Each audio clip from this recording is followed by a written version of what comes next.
Our recap stretches from the 1940s to the present day. The legacy of Captain America dates back to World War II, when the U.S. Army took a bold step in their efforts to defeat the Nazis and their research division, Hydra. Using a serum created by Dr. Abraham Erskine and technology designed by Howard Stark, the top-secret agency known as the Strategic Scientific Reserve, or SSR, developed Project Rebirth with the aim of creating the perfect soldier. After some deliberation, they selected a scrawny yet brave young man named Steve Rogers to become their Captain America. After successfully undergoing the super soldier procedure, Rogers led an elite unit known as the Howling Commandos on missions to sabotage Hydra and their leader, Red Skull. Unfortunately, he was unable to save his best friend, Bucky Barnes, when he seemingly fell to his death during one of them. After locating the enemy's base, he managed to board Hydra leader Red Skull's bomber and defeat him, turning the tide of the war in favor of the Allies. He wasn't able to escape before the ship crashed into the Arctic Ocean. For a long time, it was believed that Captain America had been killed in action. No one else took up the mantle in that time. Nearly 70 years later, Steve was discovered in the wreckage of the plane, defrosted, and approached by Nick Fury with an offer to join the Avengers. After teaming up with some of Earth's mightiest heroes to defeat the trickster god Loki, he found himself employed by S.H.I.E.L.D., the present-day version of the SSR. It was during his time here that Rogers met a man who would go on to become one of his greatest friends and allies, former Air Force pararescueman Sam Wilson. During his time as an airman, Sam, callsign Falcon, used an experimental wingsuit device to carry out missions in Afghanistan. After losing his wingman, Riley, in the line of duty, he resigned from combat and took a job at the VA, helping veterans overcome their PTSD. In Washington, D.C., one morning, Sam was out for a jog when he found himself being repeatedly passed by an American hero. "Don't say it. Don't you say it. On your left."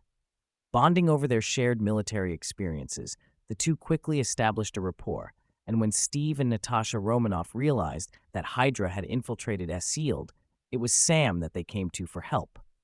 He happily agreed to help out the heroes, putting on the wingsuit once again.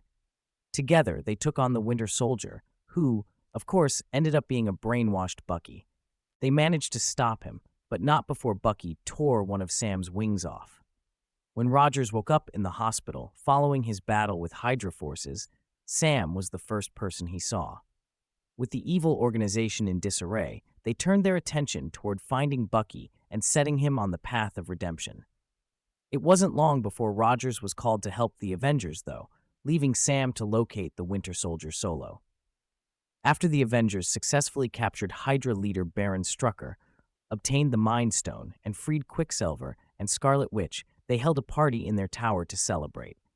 Sam managed to secure a spot on the guest list, giving him the chance to rub elbows with Tony Stark and the rest of the team. At this point, he wasn't totally sold on the idea of becoming an Avenger himself. Avenging is your world. Your world is crazy. That all changed when Ultron nearly triggered a global extinction event during the Battle of Sokovia. With a new set of wings and an eager attitude, Falcon joined the Avengers alongside War Machine, Vision, and Scarlet Witch. Sam went on to play an important role in the Avengers, but when Secretary of State Thaddeus Ross introduced the Sokovia Accords, it split the team in two. Sam stayed loyal to Cap, even though it earned him an honorable discharge from the armed forces. With Steve Rogers' help, he confronted Bucky in Bucharest and tried to protect him after he was framed for the assassination of King T'Chaka. Sam ended up being put behind bars for doing so, but that's nothing a good old-fashioned prison break can't fix. When Thanos sent his army to retrieve Earth's Infinity Stones, everything changed. Despite the best efforts of the Avengers and the Wakandan army, the Mad Titan was able to erase half of all life from existence with a snap of his fingers. Sadly, Sam was one of the unlucky 50%. But 5 years later, the remaining Avengers were able to recover the stones and bring back their allies, just in time to defeat Thanos in the rematch. Following the Battle of Earth, Steve felt that he had earned his retirement. After returning the stones to their original places, he decided to return to the 1940s and grow old with his love, Peggy Carter. At Stark's funeral, an elderly Rogers met Sam on a bench, bestowing the famous vibranium shield upon him, as well as the title of Captain America. "I'll do my best. That's why it's yours." Unfortunately, there were a few growing pains before Sam could truly embody the role. 6 months after being given the shield, Sam decided to donate it to the U.S. government. But instead of putting it in the Smithsonian like he thought they would, the Department of Defense gave it to soldier John Walker and declared him the new Captain America instead. Sam and the recently deprogrammed Bucky were both shocked at the announcement, which was made in response to the rise of a group of super soldier terrorists called the Flag Smashers. It wasn't long before Walker proved to the world that he wasn't worthy after he beat a Flag Smasher to death in front of a filming crowd. Sam and Bucky demanded that he give up the shield.